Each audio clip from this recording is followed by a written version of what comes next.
Hello, in this video, I will explain to you on how to solve this problem. The first one is, can the circuit shown in figure P27.21 be reduced to a single resistor connected to a battery? I think the answer is no, right? Why? Because the resistor is not connected in parallel or series. And also the battery is not connected in series or parallel, right? So the answer is no, because one, the batteries and the resistors are not connected in series, neither series nor parallel. Okay, so if the batteries or the resistor connected in series or parallel, we can reduce it into a single battery as resistor, right? So that is the reason for that. And now let's move on to B. We need to calculate the currents I1, I2, and I3. However, this will be a long process. Okay, let's start here by using the junction rule. So let's apply the junction rule, where I think the easiest way to see it is in this node here, in this point. And let's name this point as point A, at A. Okay, and what does the junction rule say? It is said that the sum of the current that goes in will equal to the sum of the current that goes out, right? So the only current that goes into A is I1. So let's just write I1 there. And the other two currents are going out, I2 and I3. So I will have I1 is equal to I2 plus I3. Good. Okay, now let's get the currents here in all the component of the circuit, right? I1 comes from here, so this will get also I1, right? This will be also I1. Why? Because this and this is in series. Okay, and so we also have this part here as I1, right? Because I1 flows here, then goes there, and finally here. And here we will have I3. I don't need to label that. And then this will be I2, and this will goes there here. So this will also be I2. And here we have this goes up here, and this will also I2. Good. But then we also need to label the polarity of the resistor here. Okay, let's see here. My convention is for the resistor, where the current comes from is the positive one, and where the current goes to is the negative one. So here, let's see the arrow here.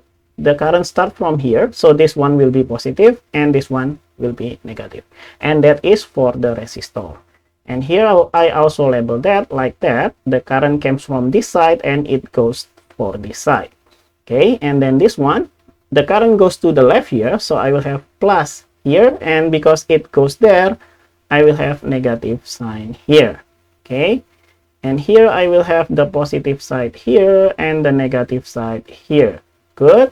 And now we will have the positive side here and the negative side here. Good. And then we can apply the loop rule. Okay, let's see here. Let's apply loop rule here. So I just follow the direction of this current here. All goes clockwise, right? And let's see, that is a loop 1. So what I need to do is we need to apply the loop rule at loop 1. Apply loop rule at loop 1.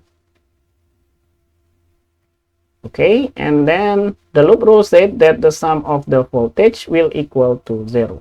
However, we have to be very careful about the sign here. Okay, let's start from this 24-volt battery. Okay, the loop entering from the negative terminal. So I will have minus sign. We'll have minus, and the voltage will be 24, right? We already have the voltage here. Minus 24. And then plus here, again, why plus? Because the loop entering from the positive terminal. Okay, good. But then we need the voltage, and voltage can be obtained by multiplying the resistor multiplied by the current. So I'll have 2I1. Okay, that is good. And now we will have this current here and the resistor, and the loop enters from the positive side, so I will have plus sign. And remember, we need voltage, so we multiply the resistor 4 with the current, which is I1. Okay, and finally we have this 3 ohm resistor, and the loop here entering from this positive terminal. So I will have plus, and then I have I3 here and 3 ohm here, so I'll have 3I3. Okay, all of that will equal to 0, so we will have 6I1, okay, plus 3I3. Okay, and that will equal to 0. Good. But then here we can also do some math here, which is I3 here is equal to I1 minus I2, right? I1 minus I2. So we can plug that in. So we'll have 6I1 and then plus 3I3. So I will have I1 minus I2. Okay, all of that will equal to 0. And let's distribute these 3. So I have 6I1 plus 3I1 and then minus 3I2.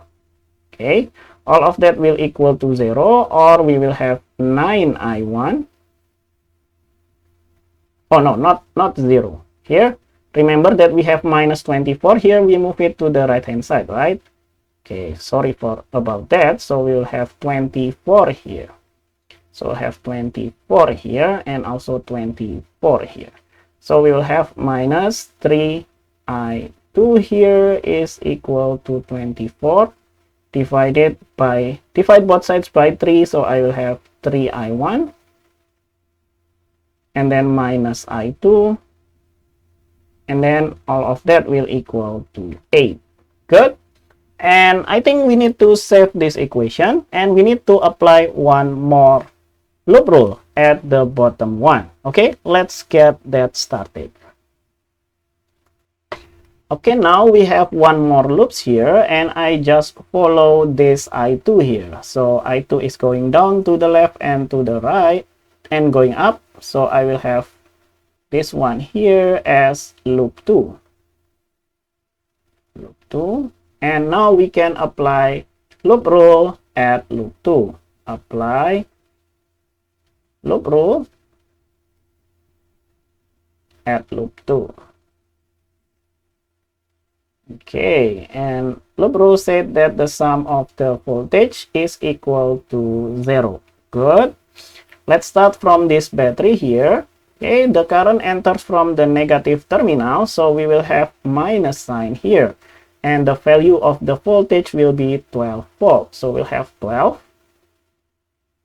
And then plus, or not plus. Let's see here. We have to be very careful here. The loop enters from the negative terminal, so we will have minus sign here.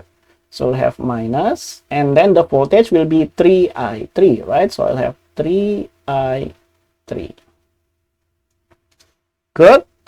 Now let's move on to this resistor here. So we enters from the positive sign here, so I'll have plus.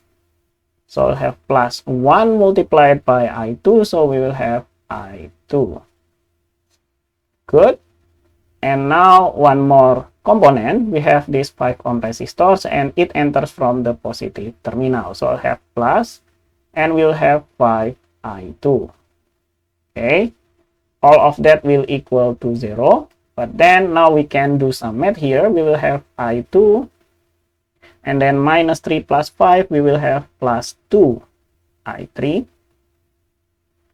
Okay, and then let's move this minus 12 to the right hand side. So I'll have 12 there. Good.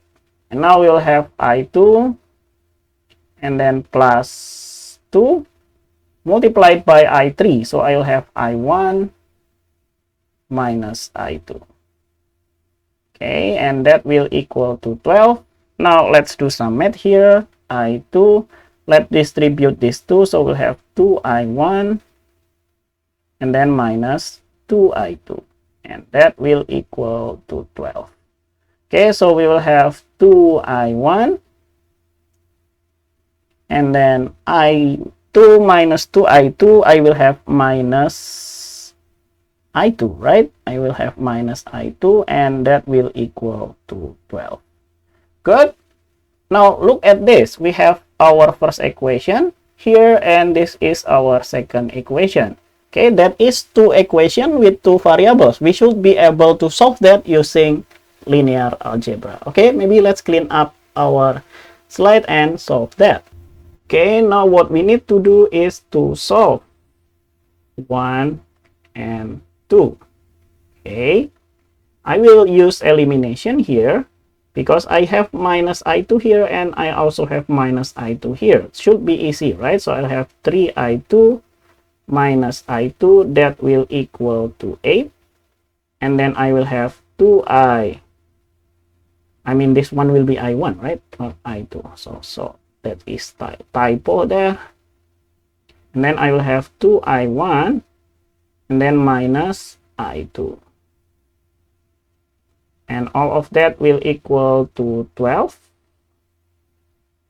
Okay, and then let's subtract this. Okay, because this will cancel out the I2 and I will have I1. And what is I1? I1 is 8 minus 12. That will be minus 4 ampere.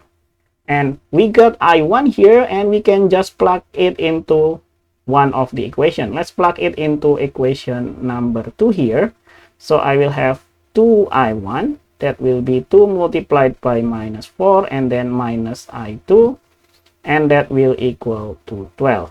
So we'll have minus 8 minus I2 and that will equal to 12. And so we will have I2 here is equal to minus 8 minus 12. And so I will have I2 here is equal to minus 20 ampere. Good. And now we have I1 and I2, right? I1 and I2. And that is the answer of the question B and C. Good. But then we need to find out I3 here.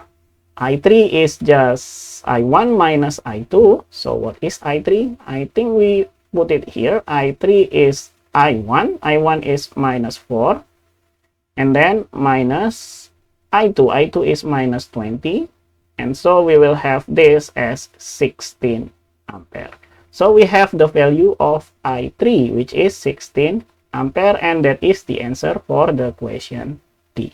And I think we have solved all of this. Thank you for watching. See you in the next video. Bye bye.